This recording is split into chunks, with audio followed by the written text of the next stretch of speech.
Bucko. 9. Oh my god. Check it back.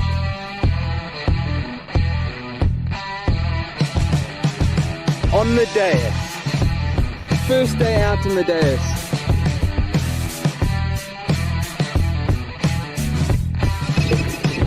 Well, okay, it's a button. Yes, please. Unbelievable. Oh, stop! Check how that's cleaned up. Holy smokes.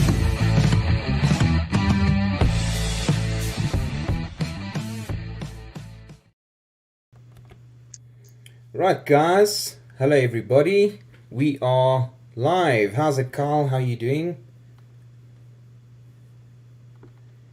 Kan jy nie hoor nie? Carl, can you hear me? Yeah, okay, I can hear you now. Man? How's How it, you? guys? Good. Good and you?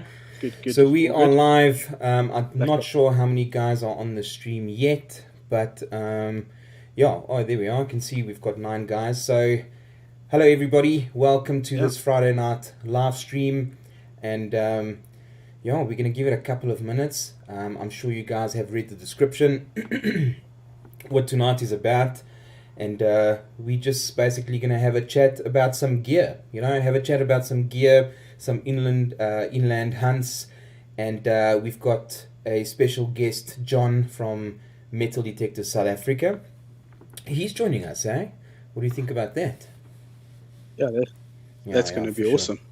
Can't wait to chat. Yeah, so if you guys, those of you who are in the stream, have got some questions about gear or Metal Detectors South Africa in general, gooi man, just jump in, have a chat with us, and yeah, let's just try and have a good night. So I know Carl doesn't drink, but I do. So I've got a nice little brandy. Cheers, Carl. Cheers, it's Friday night, so I'm gonna enjoy it.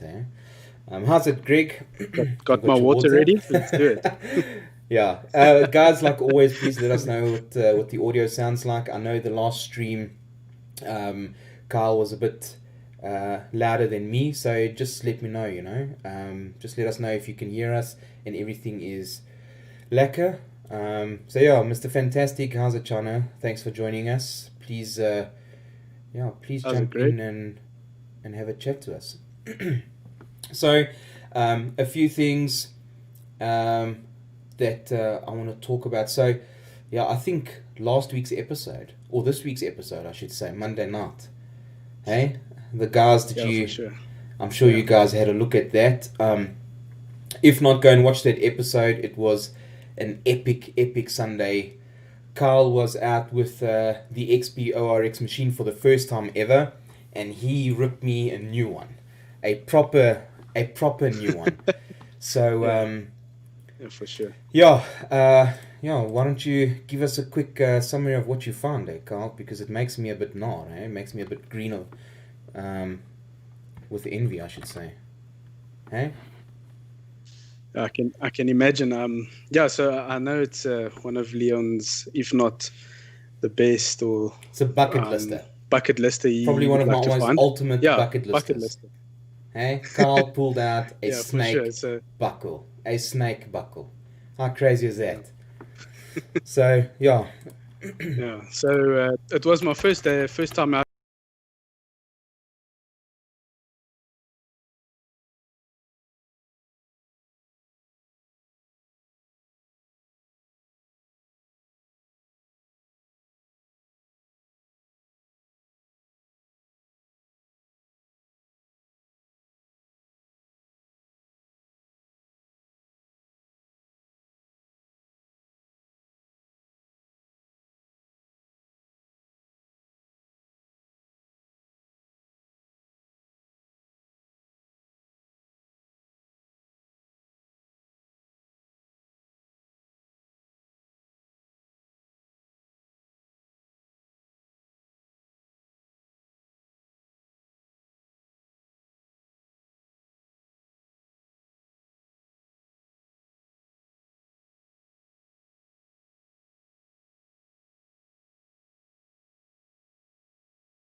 And when my eye caught what it was, I didn't know who to call first, to call Tace or to call Leon. I know Tace was like quite close to me, and I just started screaming for Tace.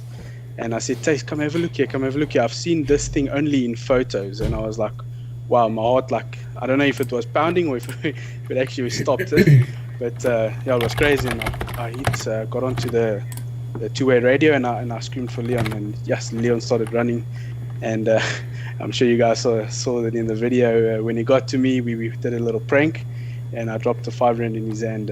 Almost got a club for that. But yeah, it turns out to be the snake buckle, and that was awesome. Obviously, my best find. That beats the ring. Yeah, so I just shared that. What do you call it? Your snake buckle. This is Carl's. This is his pipe cover, which is really nice. It was also a first for you. That was pretty rad. And this is the snake buckle that you pulled out, which is awesome. So we did a bit of research on the snake buckle. And so over here where we are, we find, or some of the guys find these snake buckles quite often. And the difference is that some of these snake buckles, actually they have this gooseneck, but they have the gooseneck on either side. It's like a mirror image. But this one was different. It was a clear snake pattern. So I went to go and do some research on that pattern. And, you know, I basically found someone who shared that it was, what did they say? I think they said it was a Confederate buckle. Yeah, so a pattern 1861 Confederate snake buckle. So that is awesome. That makes it such a cool find. So yeah. A couple of months ago, someone actually mentioned that during the Boer War, so those of you who don't know, obviously we go out and we look for Boer War relics, or during that period, 1899 and earlier, right up to when the Boer War ended, 1902. And someone told me that there was a period where the Tsar government actually bought a whole lot of US surplus outfits and whatever, you know, jackets or tunics and pants and whatever. So we don't know if that could have been one part of that surplus outfits. I don't think so personally, because it's so old.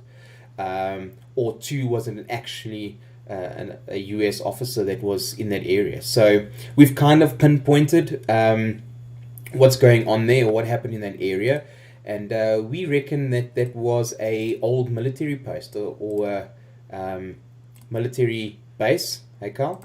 So we've checked a few maps, and that's what it sounds like or looks like. Yeah. So that's pretty cool. Anyway, yeah. So that was an epic episode. Yeah, for sure. I see the guys were commenting. Yeah, they yeah. can't I hear lost me. you there as well, but it's back. But it looks like it's right now. So everything is cool. Oh, okay, that's strange. Sorry about that, guys. So yeah, lekker. So let's see who's in the chat. Edwin Spratley, good evening. Thanks a mil for the pinpointer. Sorry, could not make it last time. 100% Edwin. Thank you so much for joining us, and congratulations on that pinpointer. So someone said, I don't know, Edwin. Someone said that that you had some type of luck. It was the second thing that you had won. I don't know if that is true or not true, but yeah, third time's a charm, man. I think. Looks like he's the lucky guy. So, any case, yeah, man. No, it's a pleasure. I'm glad that you got it. It's an awesome pinpoint. That was the XP MI6. Adrian Munro, thank you so much for joining us, buddy. Appreciate that you're here. I hope you're well. And then we've got Detector Network. Evening, guys. All nice. Epic having you here, mate. So those of you who don't know Detector Network, Detector Network is probably the fastest growing social network for metal detectors, Carl, and treasure hunters. Sure. So we've got a page there. Sure. Carl's got a page there. We share a lot of videos and links. We share our finds. They've got groups. There's so many other detectorist pages over there and channels, and they sell merch. They've got a store. So make sure you guys go check that out. They are at detectornetwork.com, and if you have any trouble finding it, then just let us know. what I like about it, it's solely for detectorists, and yeah, I think it's unique and it's quite awesome. And For sure. yeah, I'm glad to be a part of that. Awesome. I think that's most probably replacing Facebook really soon, because I think Facebook Yeah. kind of restricts you in a lot of ways, you know. So yeah, guys, if you've got a page or you just like to network, excuse the pun, but if you just like to network or share your finds and whatever, then jump onto detectornetwork.com, eh? Yeah. Edwin, my son won the snake skins from MDSA. Oh, cool. Okay, no, lekker. Well done. Yeah, Yeah, that's cool, okay, man. Snake skins is awesome. Excuse me. So, we have a pretty sweet team from South Africa too, for sure. You do, man. You do. cool. Thanks. So that is Scott from Detector Yeah. Network, and yeah, he's an epic guy, man. But go check that out. Definitely go check out Detector Network. So guys, yeah, thanks a lot for everybody. I see we've got 15 guys in our stream. Thank you so much for joining us and watching. Today or tonight, it is Friday night. It's just 7:20 in the evening here by us in South Africa. And we want to have a chat about gear, man. So specifically, we're going to talk about XP and XP Metal Detectors in South Africa. So the guys that have been following us, you've seen that that I started using the XP Deus for quite a while and the pinpointer. And Carl obviously started using the XP Orcs or the XP ORX machine, and he went out for the first time last weekend and he nailed it big time. So that's what we're going to do tonight. We're going to have a chat about gear in general, and then guest speaker, well, not guest speaker, but just our guest for the night is John Guthrie from Metal Detectors South Africa. So we're going to get to know John a bit, and just have a jaw, just relax, talk some shite, and yeah, take it from there. Eh? Yeah, get into it. Yeah, for sure. Yeah. So if there's anything that you guys wanna know, please please send it in the chat, and let us know if you guys went out the last couple of days or last weekend, or if you're planning on going out this weekend. Let us know where you're going, and yeah, that'll be cool to know. Eh? So while we wait for someone to jump on the chat, I'm actually gonna go and jump into Detector Network because I want to show you what it looks like. It is pretty rad. Hopefully my share screen is a go. Let me jump in here.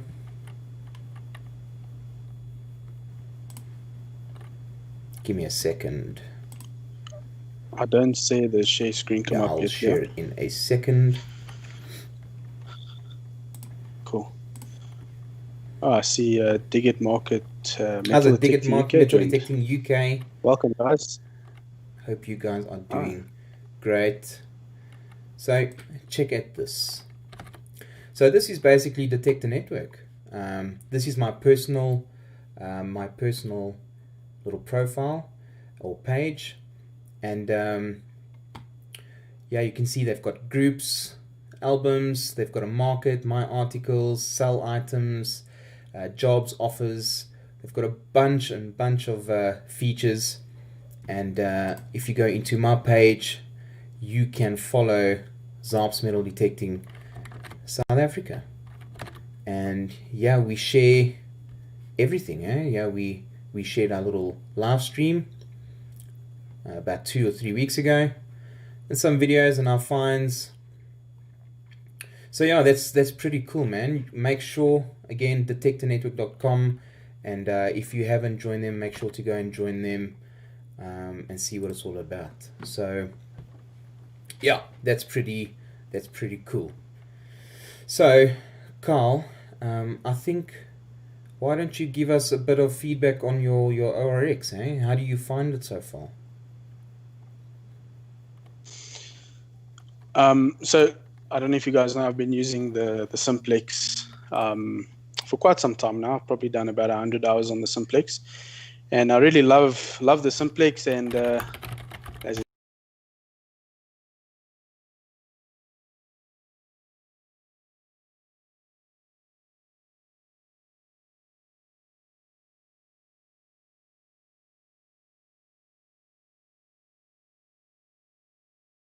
settings, different modes, And yeah, especially for sorry, me, Carl. it's light. Your It's easy. your audio cut there Yeah. again. So I think you might have to jump in there. Don't know Oh, what's sorry. happening there. Sorry, guys. We're gonna sort that out. But Yeah, sorry about that. yeah, maybe just jump in about you using the simplex. All right, so yeah, I'll start again. So obviously the simplex I've been using for some time now. Probably got 100 hours on it, and I really love the machine. As it states, it's simple, easy to use.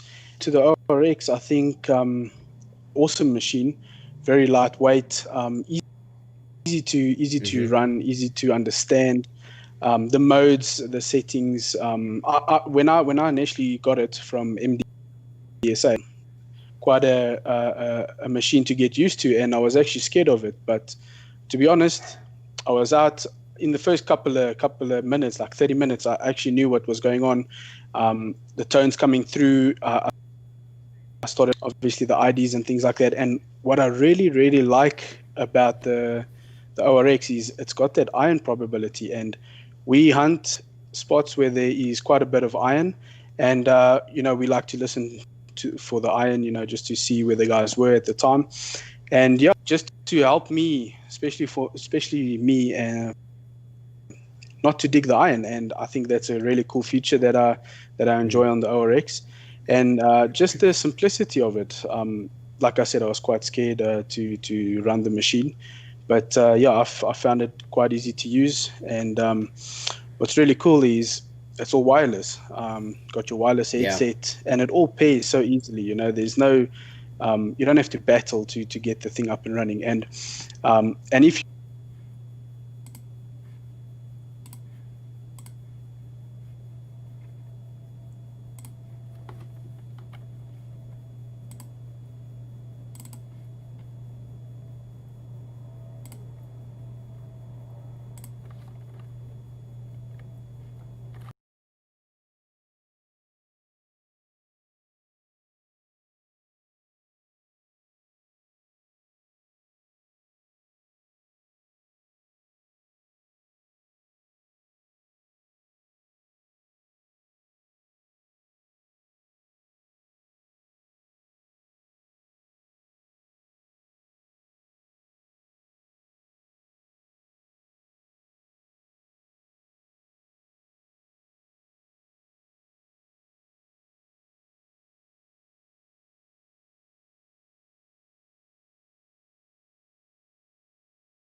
Sorry about that, guys. I don't know what happened there, but I think Kyle's video kind of crashed.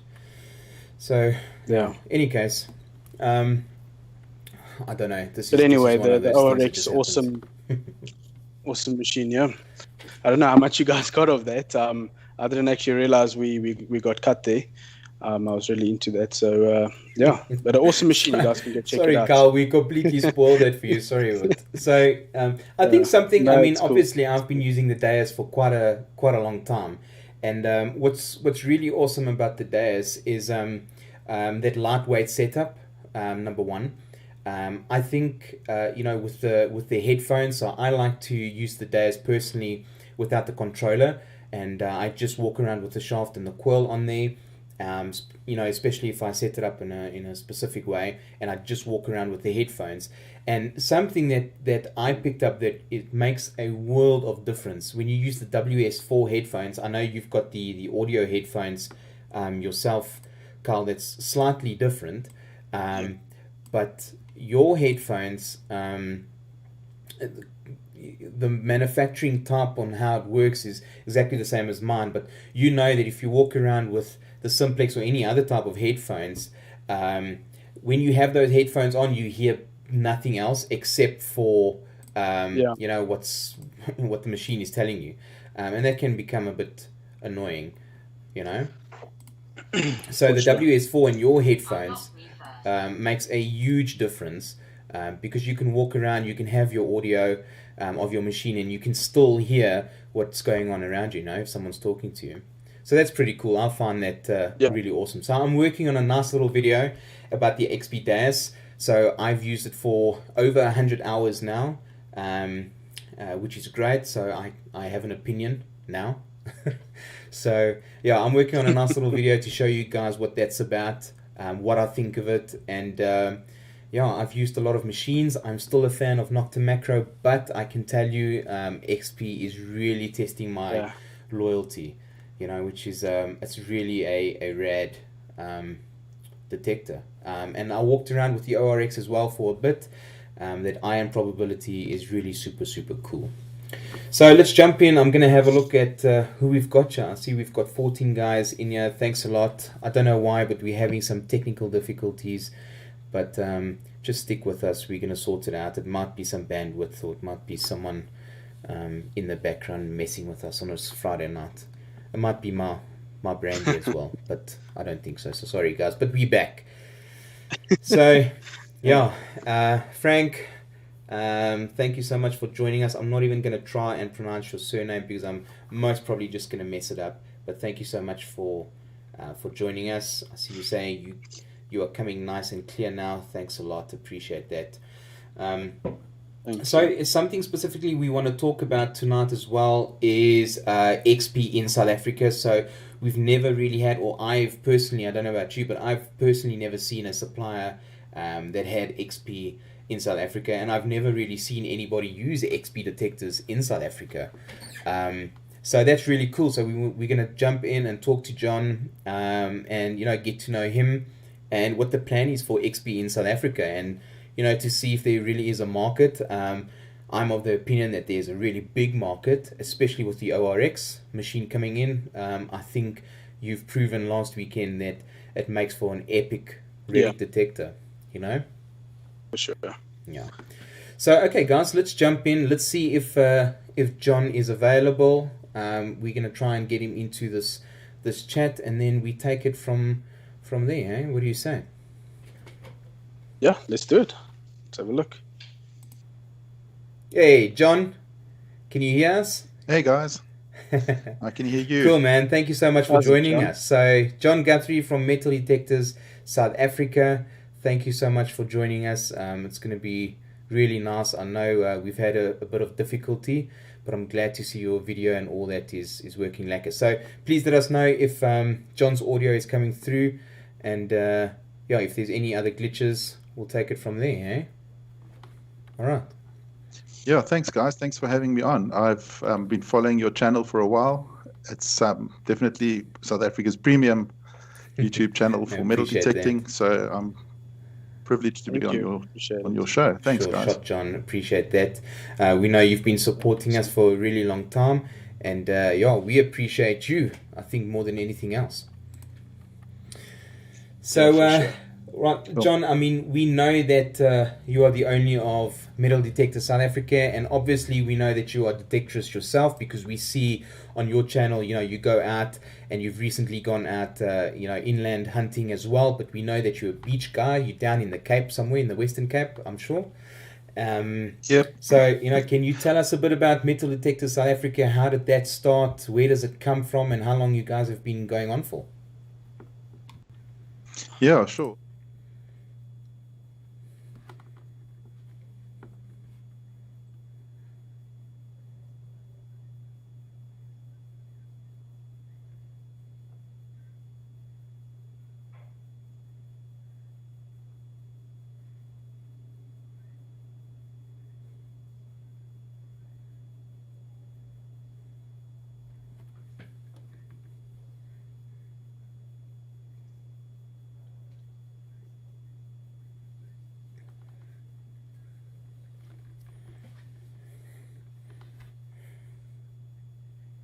Mm-hmm.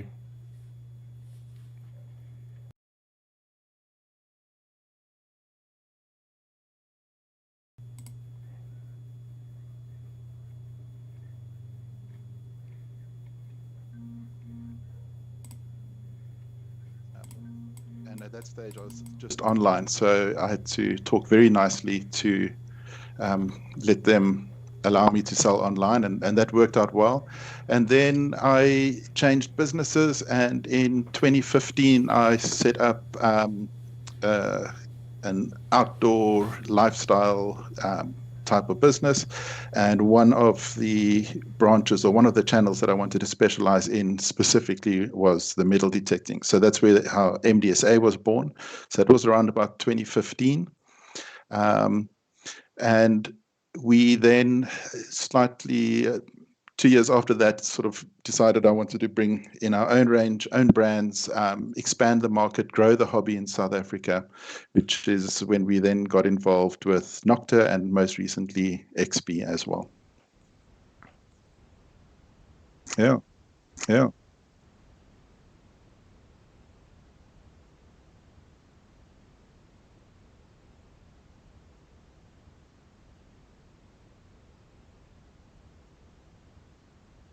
So from about 2009, it hasn't been a solid 10 years of detecting. I sort of have my moments where I will go intense for 2 or 3 months, and then I'll have a bit of a break. Especially over winter. I'm not much of a winter guy. I'm indoors, and that's when I get all the work done. And then when summer comes around, I get into it again. So my first machine was probably 2009, 2008. Nice little Garrett Ace 250, and that's what got me going. Yeah, that was my first machine as well. Yeah, it's a beast. Awesome did it. Cool, man, John. Thanks. And can you maybe go through some of the range that you guys keep in store, because you've got a physical shop, right? So we've got a shop down in West Cape Town, which is fully kitted out with all the detectors that you can get from Nocta Macro, as well as XP. We've got all the accessories and all the gear. We also resellers of Garrett and MindLab.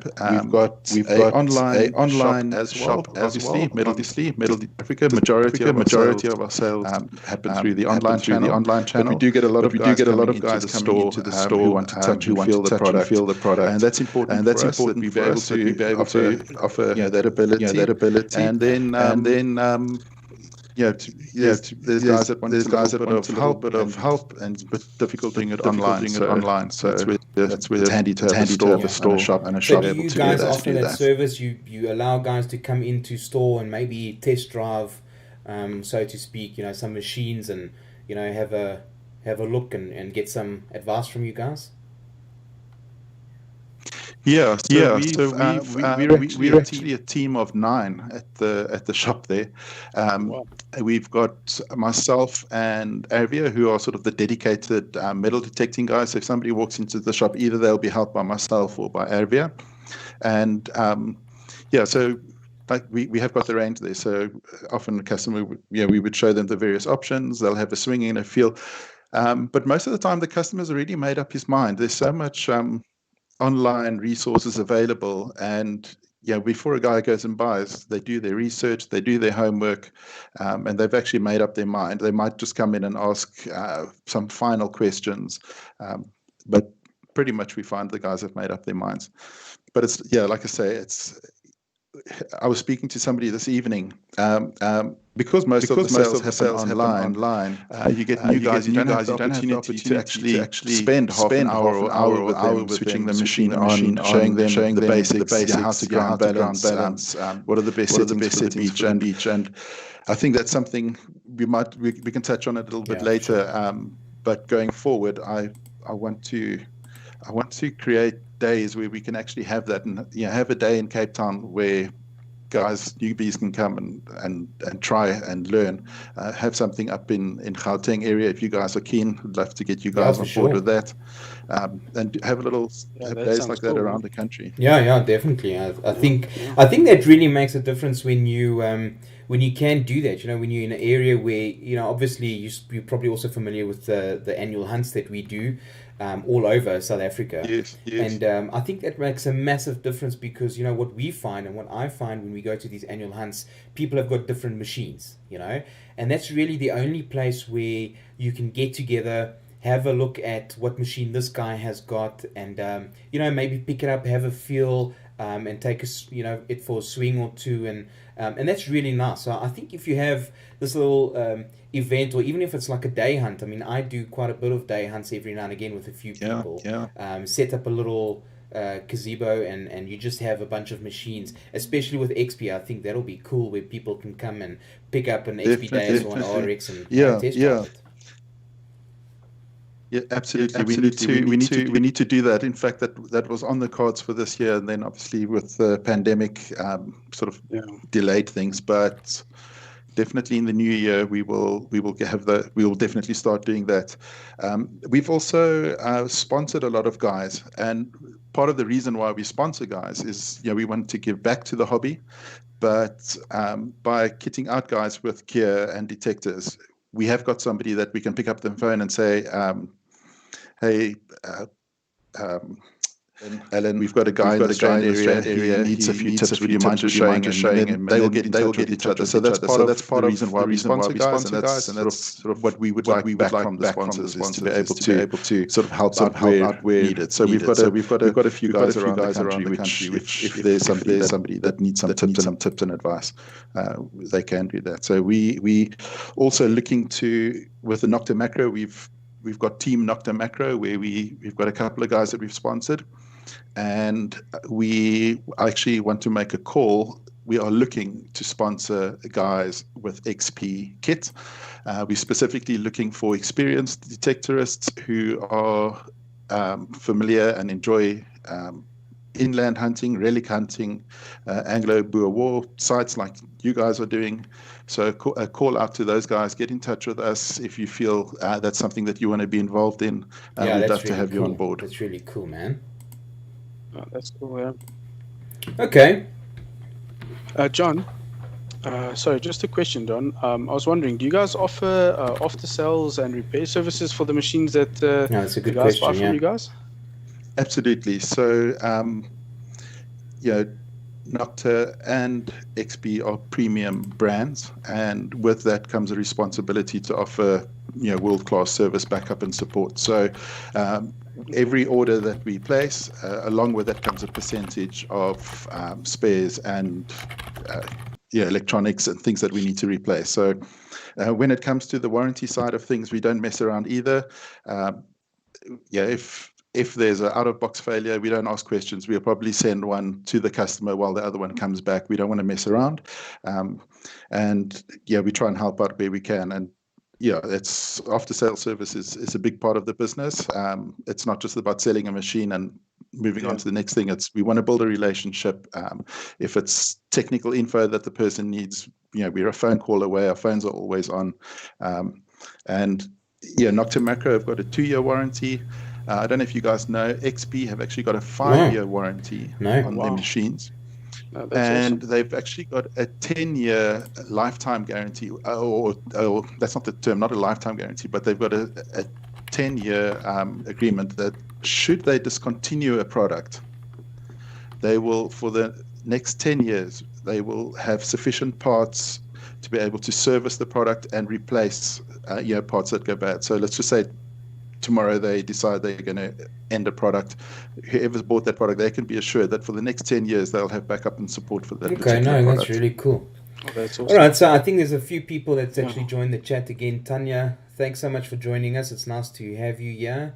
The XP, Tanya says the XP is a stunning looking machine. You 100% right. It is an awesome machine. Definitely. Starship. Yeah, it's definitely what you refer to as a flagship machine, eh? And so guys, I know the sound has been a bit up and down, but hopefully it's okay now. I promise that I am watching it. So if I look a bit distracted, that's why. I'm just trying to see that everything is working. I'm watching the comments. So we're going to sort out these little niggles as they come up. So Tanya, thanks so much for joining us. We appreciate that you're here. Adrian says that XP is really popular in Europe, what I have seen. That's really true. I mean, I think that's probably the only place where I've really seen XP doing well is in Europe, especially in the UK. That's where we predominantly see XP doing its thing. So I have to ask. Sorry. Yeah, XP has recently gone into the States as well, and it's taking off massively there at the moment. And then the ORX is probably the best-selling machine now in Australia. They've got the Goldfields, and they're using the XPRX obviously to find gold, but they're also using it as a relic machine there. So we're following XP Team USA, and those guys, they've got a great channel running as well, and they use the XP range, and it's pretty rad. It looks like it's working for them with the stuff that they're pulling out, so that's really cool. So what I was going to ask is, obviously you've got a shop and you've got all these different detectors, John, that you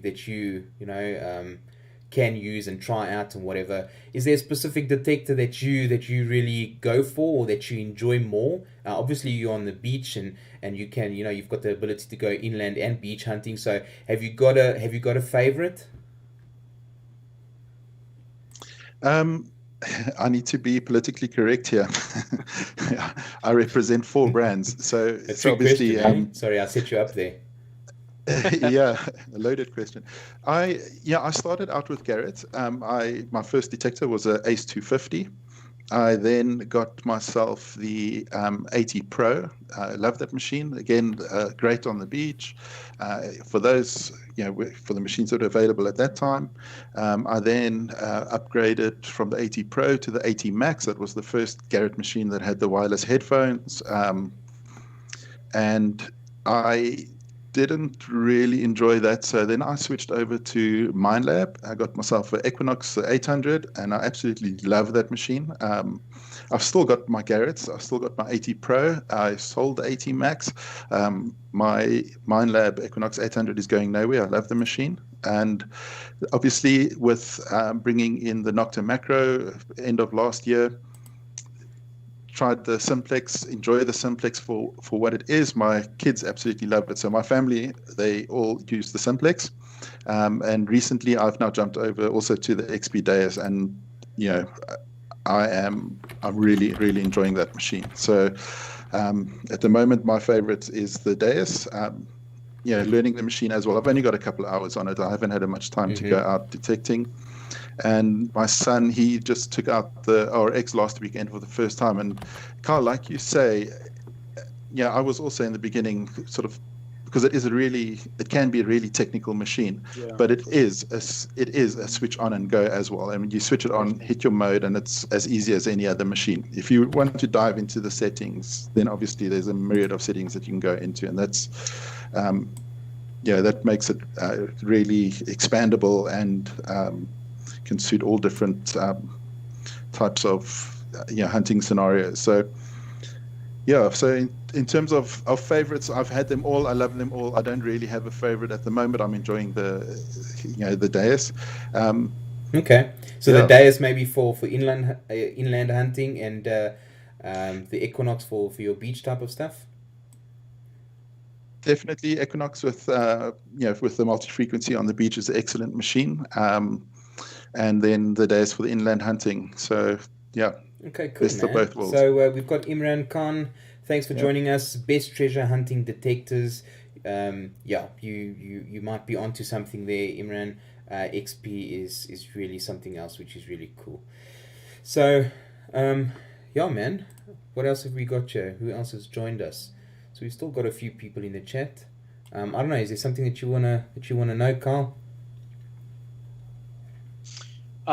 Talking about the beach hunting. I've obviously watched a lot of your videos on your channel, and I do see you predominantly hunt on the beach, and more recently you've gone a bit inland. Do you prefer one or the other, or both, or what is your take on that? Us KPs, we're quite laid back and we're quite lazy, and I think having a open beach with these long white sandy beaches, it's so easy to detect on a beach. You can go and spend half an hour. You're going to come back home with pockets full of change, of coins, and if you're lucky, you might have a ring or two without having to work really hard.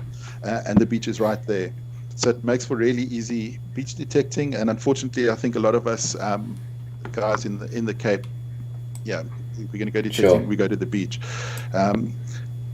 I must say, ZARRPS, Leon and Carl, you guys have actually inspired me by watching your channel, a couple of months ago already, and seeing what you guys are doing on the Anglo-Boer war sites.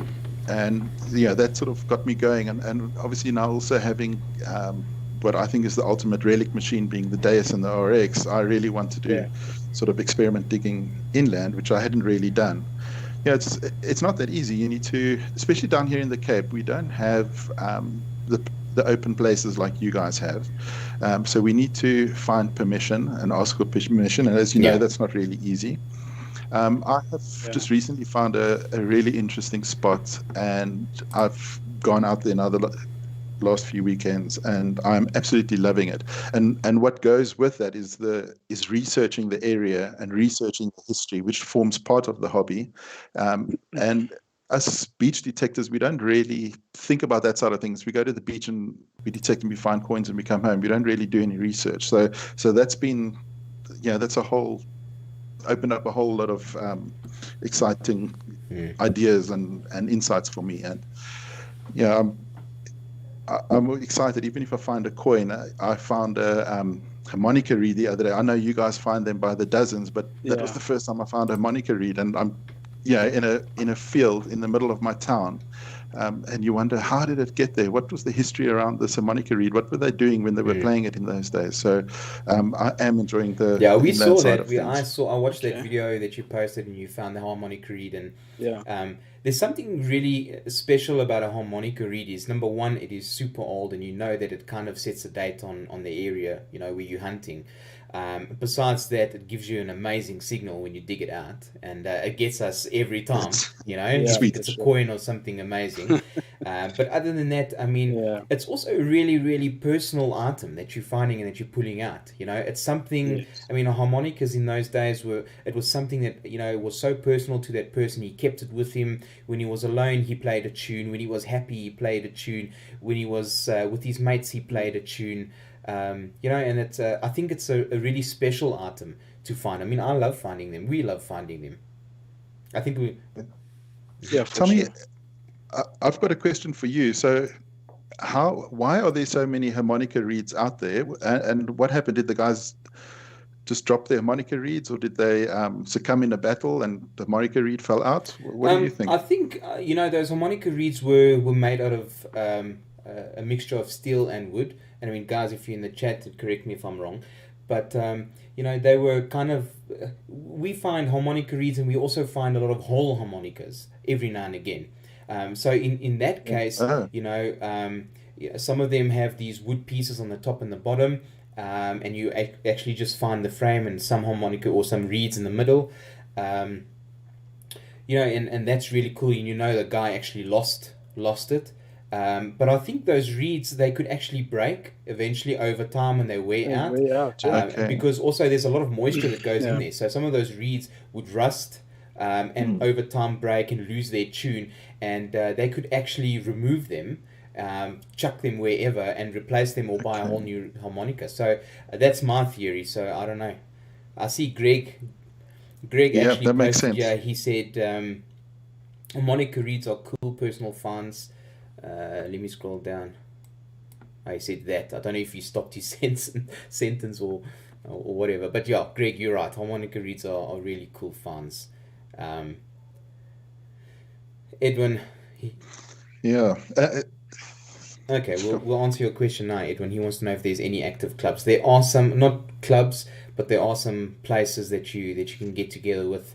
Like for instance, ZARRPS, we consider ourselves a bit of a club, when we go out, and Carl and I take a few people out and we do some day hunts and then check out this year's Gauteng annual hunt. So, but in any case, let's get back there. So we definitely saw that find of yours, John, and that was pretty cool. But you also found a coin that day. And I can't remember if you could actually identify it. It looked like a penny, like a cartwheel penny or something. What was that about? Yeah, we we went to the same spot with Alan, and he found the coins were about 104 years old. It was penny coins, and then he also found I can't remember the name now, but it was an Irish coin, which was about 103 years old. And you wonder, how did that Irish coin get there? And then the other interesting find that I got there was a general service military button. Again, that was my first military button. And it's so exciting. It's this hobby. It's amazing. And I personally just want to see the hobby grow. And it's such a way to get kids and families on board and actually get kids interested in history. And it's just a great being way outdoors. to just spend outdoors. I think that's the one thing that I love. It's kind of therapeutic, I mean, I work quite a stressful job, more than just an 8 to 5 every day, and dealing with people and customers and that type of thing. And when it's weekend and we go out detecting, there's nothing. There's no taxis, there's no traffic, there's no customer in your ear. You're just out there and a whole lot of flat nothing, and you're just detecting. And I think there's nothing better than that, eh? Yeah. So and it doesn't matter how much you detect. I mean, each time you pull something out the ground, you do get like your heart does skip a beat. Especially if you're digging a harmonica signal. Yes. So, okay, I want to ask, tell me if I'm wrong, John, but this is the first time that XP detectors are actually in South Africa or being brought into South Africa, am I right? Yeah, so they haven't been in the country unless a holiday maker has brought one over. I'm not aware of any. They for the first time now in South Africa. I think, Leon, you were the first person on African soil to swing a dais. And we've got Alan here in the Western Cape. He's the first person to have swung an ORX. So new to the country, and it's exciting to have a top quality brand like that that's obviously doing very well and has done for the last 10 years extremely well in Europe, and it's known as an excellent relic machine. So excited to have it in South Africa and to try and grow the brand. Obviously it's not known in the country, so we've got a big job ahead of us to sort of educate the consumer, make the brand known, and get it out there. So now, with all of these brands of detectors, so XP is now just coming to the country thanks to you, but we've got Garrett, we've got Minelab, we've got Nocta Macro.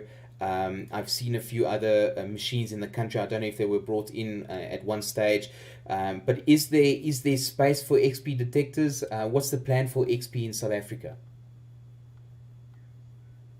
Yeah, so I think we've the four main brands in South Africa being Garrett, Minelab, Nocta, and Macro. They've each got their set of features which are unique to them and make them good machines in their own right. I see the ORX as being an excellent seller in South Africa just because it fits that gap between maybe the guy doesn't have 20 grand for a dais or one of the other Minelabs or that kind of a product out there. The ORX comes somewhere in between, and it offers the same, if not better, features. Maybe not multi-frequency, but it has got 35 frequencies that you can select from if you're using the X35 coil. If you're using the HF coil, you've got 22 frequencies you can choose from. So in terms of a relic machine, in the mid-price range, there is an opportunity, and we are seeing a huge growth and huge demand into Africa, and that's one of the markets that we're targeting as well. So there's if you don't know, there's a massive or a mini gold rush happening, and with the price of gold now, everyone's looking for a gold detector, and we are seeing the ORXs going into Africa as well. Well, I would imagine with that HF coil, the high frequency coil. That high frequency coil for gold, it's able to operate in that sweet spot, which is between 50 and 80 kilohertz, and that's that white elliptical coil allows you, goes. Let me just check here the actual spec. It goes from 13 kilohertz, so from as low as 13 all the way up to 81 kilohertz. So you can go anywhere in between. But when you're searching for gold, you want to be between the 50 and the 80. Yeah. Okay, cool. Yeah. And John, on that gold rush that you just spoke about, I see you recently posted a video where where you show off the XP gold pens. Are you looking to keep those items, or are you stocking them at the moment? Yeah, so we actually just landed a container. So we've got we don't have enough space in the shop anymore. We've literally packed them all the way up to the walls.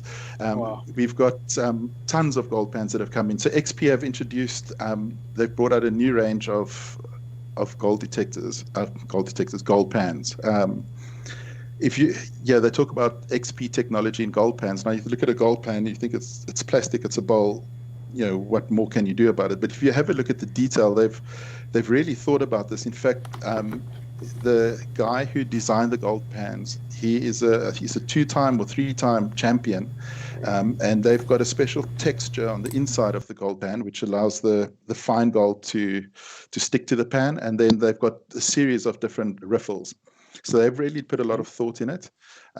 There's a starter kit, there's a premium kit, and then they've got this new product which is called a batia, and it's maybe a 50 centimeter diameter bowl, and it's got a little agitator in the middle, and you swirl it around and go through the process of eliminating the water and the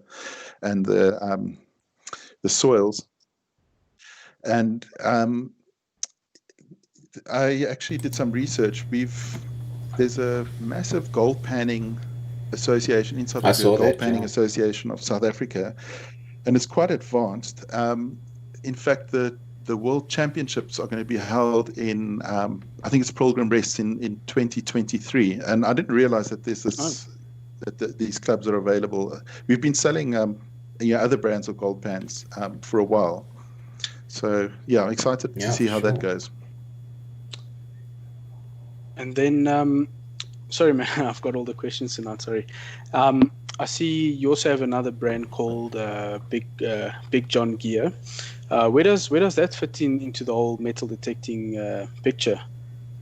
Yeah, so we're very limited in South Africa in terms of accessories. Bringing things over from the States and other places, it becomes expensive with the rand-dollar exchange rate. So we've got a range of decent spades. We've got the longer spade, the hand spade. We've got the sand scoops.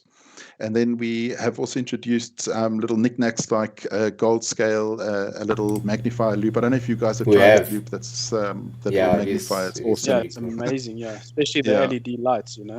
Yeah. I really like the LED lights, we're looking to do a range and grow that range of nifty accessories which can sort of really complement the detectorist. And keep watching because the range is growing. We've got a few things in the pipeline which will be coming out shortly as well. Yeah, and I see you guys have brought in a couple of magnets. You're stocking the magnets. Do you maybe have like any tips for the guys watching, or the guys are going to watch this video? How would they know what size to get, and what is the whole thing behind the magnet fishing? I've never tried it personally. I don't think Leon has either, but it's quite interesting. It's insane. Like I said, I've got like sort of an eye for gadgets and things like that. And I saw this and I was like, you know what, this can really work. And I brought in a shipment from overseas, a small little shipment, and it hadn't even landed, and we had sold most of it. And I brought in a big one and a big one. And I didn't believe that people would buy magnets to go throwing in river and retrieving things. Magnet fishing, can you ever imagine? And you speak to people and you talk to them about fishing magnets. They're like, what? But we did a show in Malmesbury, a CakeNet Beta Expo show in Malmesbury, and we took Nocta there, and we put the magnets down. And the people that walk past, they wouldn't look at the detectors. They'd say, "You saw see magnets. These are the fishing magnets." And you'd be amazed how many people know about it. And how they know about it is, for some reason, it appears on everybody's YouTube feed. And you see these guys pulling out bikes and cars and safes and guns and grenades out of rivers. Especially in Amsterdam. That's crazy. Yeah, they got so much history in their rivers. There's a channel that I watch. They actually go. So the first time I saw magnet fishing, I thought, this looks kind of, I don't know, weird. I actually thought it was quite weird, and anyway, I found it very strange. But in any case, I got addicted to watching this channel, and these guys go out magnet fishing for lost World War II relics in rivers and dams and where these guys crossed. Yeah. And these guys pull out guns by the hundreds. They pull out guns, they pull out live grenades. Man, they pull out all sorts of military equipment. The other day, obviously, they didn't pull that out with a magnet, but they pulled out a tank. But they found it with the magnet. So they hit something, couldn't get it out, so they had to dive down, saw that they found a tank or a vehicle or whatever, and they actually got a crane. It was this whole shebang, but because of magnet fishing. So that's pretty cool. And I mean, you get the... Go ahead. We had a customer, he just bought his second magnet last week, and he was speaking to Dominique, who helped him, and he pulled out a Harley Davidson, one of the rivers or one of the bridges in Knysna. Yeah. He had the 800 kilo, the Big John 800 kilogram magnets latched onto it, and he pulled out a Harley Davidson. I haven't gone more into it to find out the exact details, but so the guys are... South Africa doesn't have that much history in the rivers, but we are getting some interesting finds. So in terms of which magnets are best and what to look at, there's basically two types of magnets. You get a single-sided and a double-sided. So the single-sided magnets has basically got a rope which connects from the top, and that's perfect if you want to dangle it over a bridge, and you'll basically bob it in the water and hook onto something that way. Then you get the double-sided magnets. They're a little bit more pricier, but they've got the option where you can connect it from the top, so you can also bob it off a bridge, or you can throw it into a river or into a stream and then pull it backwards and hope that it latches onto something. So that one's a little bit more versatile. The best seller is the 130 kilogram magnet. That's a double-sided one, and when we say it's 130 kilogram, it's actually 130 kilogram on each side. So combined strength would be 260, but I mean, you're never going to hook something on both sides, so you always hook but a 130. So it's also in your budget, depending what your budget is. So the heaviest one or the strongest one is the 800 kilo, but that's a beast. You need to have a big pair of arms to be able to throw that thing. I can imagine. And if you don't, if you tie it around your waist, you need to tie the rope around your waist. Be careful you don't throw yourself. I actually saw someone who swung his magnet and he just lost it. That's 800 kilograms on each crazy. side. Okay. I think that's actually very, very popular for guys like us that go out and detect for specific Boer War relics. So there's a lot of rivers, a lot of camps were actually next to or close to rivers and dams and whatever. And I think last year one of the guys that joined us for the Gauteng annual hunt, I think his name was Zander. He actually had a magnet with, and one of the rivers he went and threw out a magnet and tried to find some goodies. And he found bits and bobs and some nails and whatever. Didn't spend a lot of time, but I think it's certainly interesting, I think it's really cool. So something to remember is the magnets only sticks to, and let me know if I'm wrong, but as I understand it, only sticks to ferrous objects. So you're not going to pull out a gold coin, right? Yeah. No, you're not gonna find the Griquarans with that, unfortunately. Damn it. Sure. So if you guys are interested, we should actually send you guys some magnets and see what you can find up there. Do a video, post it for the guys to see on your channel. Yeah, that'll be really nice. Yeah. Cool. See if we can find something like a Harley Davidson. That'll be nice for a change. Huh? So Adrian Monroe in the comments, he says Dutch Detectors. So I assume that's the channel. I think so. I don't pay attention, but I think you're right. Metal Detecting family, thanks for joining us. He says, hi Leon, Carl and John. I love the videos. Keep up the good work. How does a noob detectorist get more involved and experienced in the hobby? I think from our side, what we say to a lot of noobs. So I spend a lot of time with new guys. I like taking out new guys, and I like showing them, and I like experiencing personally, their first and their bucket listers with them. But I think what's really important, what I tell guys, is to spend time with your machine. So I always say that it's difficult. You need to spend at least 100 hours with your metal detector before you you can say you know your machine. And once you know your machine, you've gone through targets. You know what to look for. You listen for those little scratches, those little squeaks, those little bumps. You'll know by that time what is large iron. And I think you just need to spend time, in the field. I don't know, John, is there something that you tell some of the new guys? I mean, you see a lot more newbies than we do. Yeah, dig everything in the beginning until you get to know the machine and get to know the sounds and the targets. But before going out, just play at home, do some air tests, get a range of coins, get a range of metals, start getting familiar with the sounds. Don't play around with the settings too much in the beginning. Just start on the, keep everything basic, and then slowly start honing your craft and fine tuning. Yeah, for sure.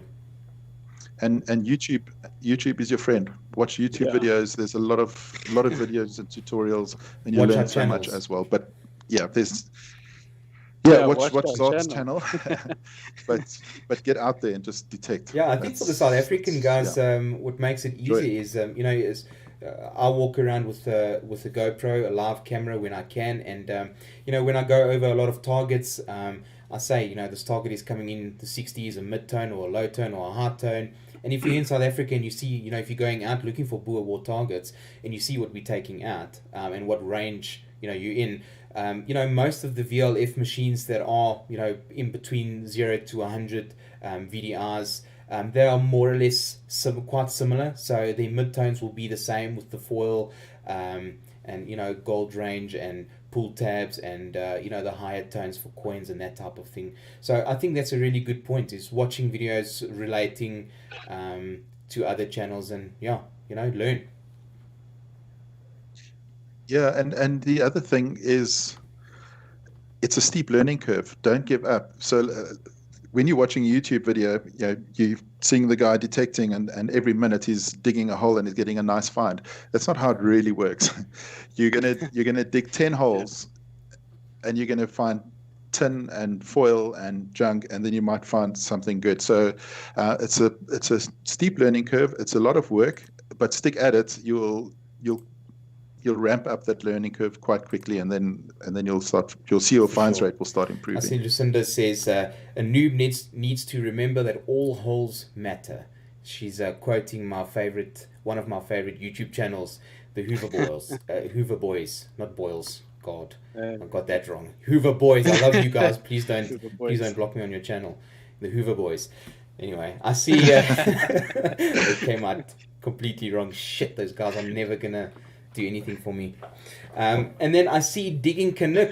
Hello ZARRPS and everyone, cheers from Canada. Thanks so much, Liz, for joining. I know you've tried to join a few times, and it's very early the morning in Canada at the moment. It's probably about 1 or 2 o'clock in the morning. Yeah. So I really appreciate that you're here. Thanks for supporting our channel.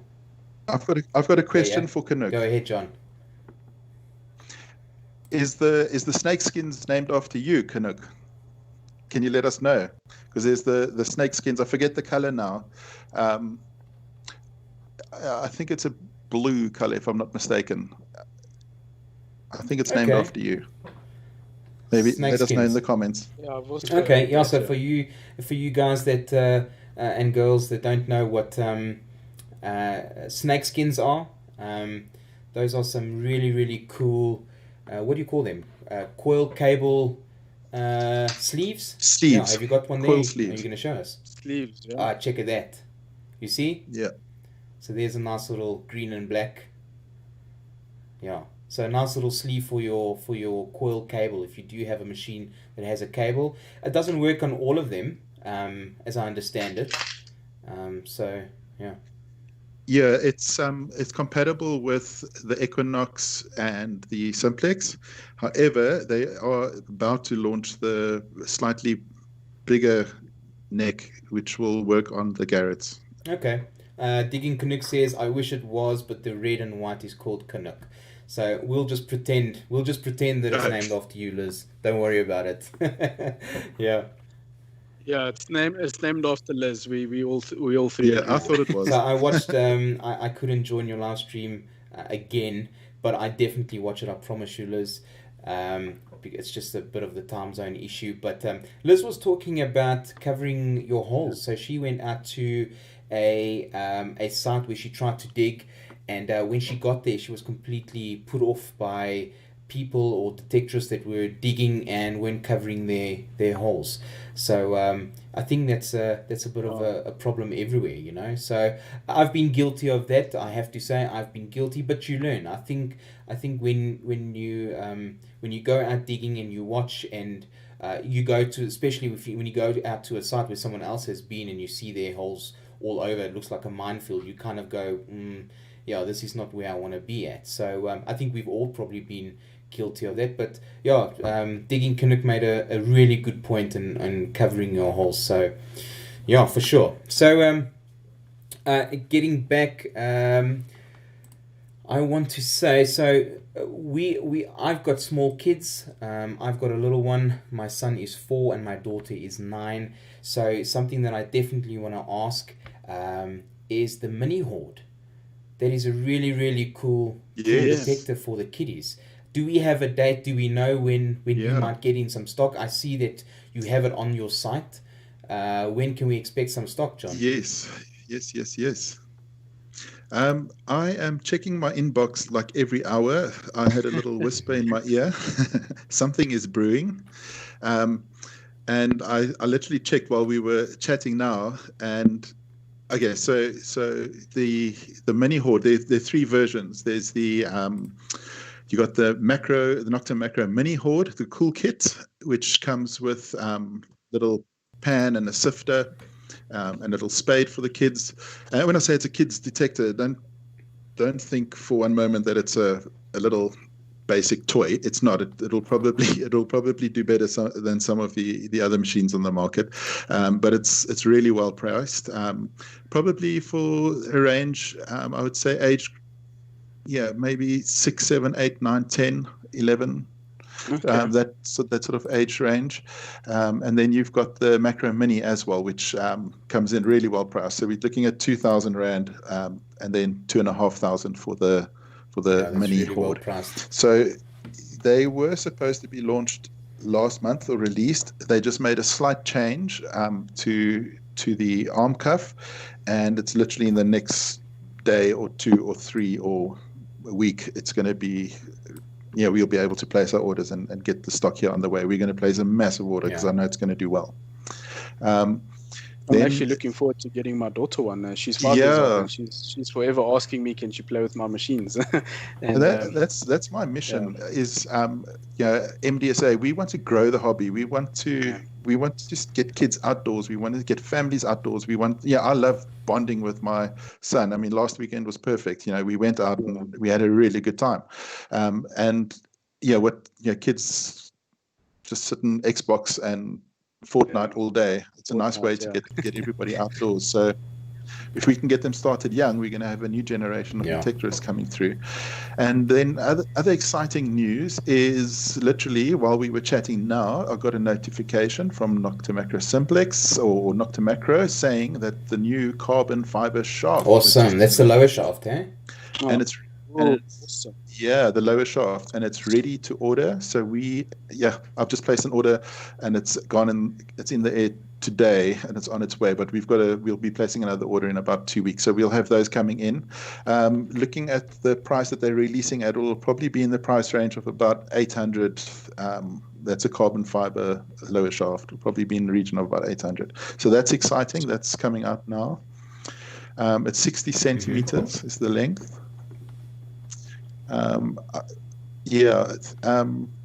And then we are also in talks with for distribution of some other exciting products, detecting accessories. We're just waiting for the rand-dollar exchange rate to recover with the whole pandemic.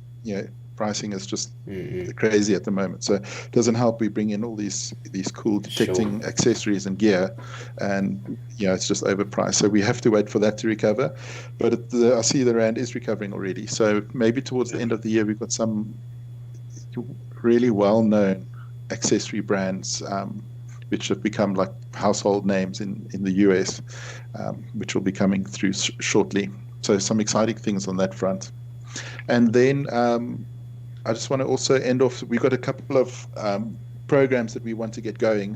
One of them is the Team XP South Africa or Team XP Africa. So we're going to be putting together a team. We're busy discussing and finalizing and going through the details of what that's going to look like and what it's going to offer, and what benefit there is to joining and how to join that. So stay tuned for that. And then we want to, obviously with XP being new in South Africa, we want to also sponsor a few guys. So specifically, we're looking for experienced detectors that have maybe got 5+ years detecting experience and who enjoy detecting for relics inland. So angler web bore sites. If you're interested, if you're keen, if you've been looking at XP and you think you can associate yourself with the brand, and if you are looking to also grow the hobby, helping out new detectorists from time to time, chat to us. We want to chat to you about representing the brand in South that's Africa really for cool, us. exciting stuff. So John, thanks a lot. Thanks a lot for joining us tonight. I think we had a really cool chat. Before we end off tonight, I think this is a great opportunity. Tell us, this is a place where you can punt all your social medias. If guys want to know where you are, where can they find you? How do they get hold of you? Go ahead. Do you want me to do all 22? Please, just the main ones, please. Okay. So obviously our website, you can go to Metal Detectors South Africa. For short, just go MDSA, mdsa.co.za, and that will take you to our website. We've also got our Facebook page, which if you Google MDSA, when I started this hashtag MDSA, and then when I researched it a bit further, I don't know if I should say this on air, may I, Leon? Go ahead. If you go and Google it, what came up there was Mr. Drag South Africa. So if the hashtag Mr. Drag South Africa comes up, but we managed to push that down with our SEO rankings. So have a look there. And also we've got a couple of groups at the Helderberg Metal Detecting Club. We've got nothing against drags. We love you guys. As long as you're detecting, you're 100% in our court. For sure. Facebook group, Helderberg Metal Detecting Club, which is a local South Africa in the Western Cape. Guys are sharing their finds there. That's quite good. And then we've got a worldwide one, which is Metal Detecting Finds Worldwide. Please join that, share your finds. We're also open to YouTube videos as well. And then have a look on our websites. You'll see links to the XP group as well as the Noctem macro groups. But Google's your friend. Hit us up on Google. We'll pop out somewhere on top, hopefully, if we've done our work right. Cool, man. John, again, thanks a lot for joining us. It was really nice having you here, having a lekker chat. And we look forward to coming down to the Western Cape and, go beach hunting with you, eh? Have you show us how it works? That's going to be awesome, Anytime, absolutely. And hopefully I'll come and see you guys up there pretty soon. And thanks very much for having me on the show. Really appreciate it. I love what you guys are doing. It's like I say, you guys watching your channel has inspired me to do inland hunting, which wasn't something that I was into, and I am enjoying it. So thanks, guys. Well done, and keep John, going. Thanks a lot. Take it easy and enjoy the rest of your evening. Cheers, man. Cheers, guys. Thanks, Cheers, John. Right, guys. So that's John from Metal Detectors South Africa. Hopefully you got all of his socials, and go check out his website. Go check out some of the Facebook groups that he's got running. I know he's running XP South Africa, XP Groups Africa. He's got a bunch of places where he's doing his thing, and so make sure to go check that out. So we've got a few other people in the chat, a few questions. Metal Detecting family, great info. Thanks, guys. Leon, a question for you. How have you enjoyed the XP Deus, and would it be suitable for a noob? Yeah, look, that's a tough question. It's a good question. I've really been enjoying the XP Deus. It's a brilliant machine. I've been using it now for well over 100 hours, going out, and for a really long time I've been a Nocta Macro fan. I still am. I still think that that is a fantastic detector. I've got a Simplex as well. I have a Nocta Macro and Fibio Multi. I've had the Nocta Impact. I had the Multi Cruiser, all fantastic detectors. So I know the brand really well. None of those detectors except for the Simplex is a really suitable for a beginner. But again, I've said this many times, you get two different detectors. So you get the guy that likes to switch on a machine and start beeping away and digging targets. And then you get the guy, and I'm one of them. You get a guy that he really likes to get stuck in with with the settings of a machine, and he likes to get complex, and that works well for him. So the Deus isn't an easy machine, but it's easy enough. It does have two types of settings. So it has the basic settings that you can go into and go do your thing, and then it has most of those settings have got expert settings where you can press the expert button, go in there, and then go and tweak it a little bit more. So it's a really advanced machine, but I don't think that it's that complex that it is unusable for a beginner or a newbie to the hobby. So it's a really good investment. I think if you can spend the money, you definitely get what you pay for. It's a fantastic detector. Sure. Grab either the Deus or the ORX. I think the Deus is a bit more complex than the ORX. What I've seen with Carl's ORX, for a relic machine, it's a fantastic machine, but it's a lot more turn on and go detecting. Hey Carl, I think you switched on the machine. Yeah, I agree. You charged it up, switched on the machine, you put it on to coin fast, and man, you hit some incredible relics.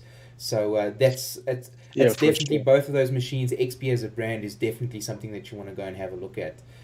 So I think that's really cool. So a good question. Do I think it's a beginner machine? Not necessarily, but it's definitely something worth checking out if you're prepared to spend the extra bucks. So Mark Gardner, thanks for joining us. Hi Leon, I'm in Benoni. Whereabouts are you guys? Mark, we are actually very close to you. We are also on the East Rand. I'm not going to say exactly where, but I'm definitely about 20-25 kilometers away from you.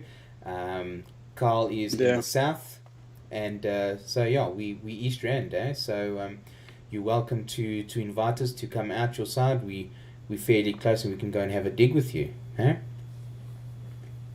for sure. Any case, man, I think guys, we're gonna wrap it up. It was really cool having a chat to all of you guys. We had a bunch of people in this chat, and some people that support the channel constantly. So thank you very much for joining us and having a chat with us. Carl, my detecting buddy, one of these days we'll have Tace on here as well. Set him up with a live stream and force him to be on camera with us as well.